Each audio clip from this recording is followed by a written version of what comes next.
संयुक्त महाराष्ट्रामध्ये 105 जणांचे ज्यांनी बलिदान केलं, इतकी लोक लढले. मला सांगा, मुंबई ही कुठेही राहिली असती तरी या देशातच राहिली असती. मग ज्यांनी या देशाची घटना लिहिली ते डॉक्टर बाबासाहेब आंबेडकर.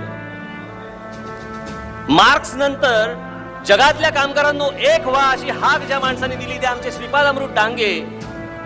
कम्युनिस्ट चळवळीचे प्रणेते इथे महाराष्ट्रातले एस.एन. जोशी, प्रबोधनकार ठाकरे, आचार्य आत्रे यांच्यापासून अनेक दिग्गज.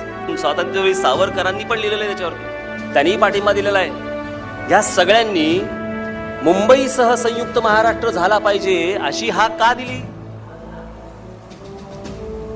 कारण या मुंबईवरती संपूर्णपणे जो हक्क आहे तो महाराष्ट्राचा हक्क आहे. का त्यांना घटना माहिती नव्हती?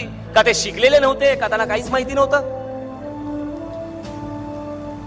इतके विद्वान या महाराष्ट्रामधले ज्यावेळेला एकत्र येऊन सांगतात की मुंबईसह संयुक्त महाराष्ट्र हा झालाच पाहिजे, त्यावेळेला त्या मुंबई महाराष्ट्राचं महत्व किती आहे हे आपण जाणून घेतलं पाहिजे. महाराष्ट्र देश हा प्रिया मुचा एक महाराष्ट्र देश हा.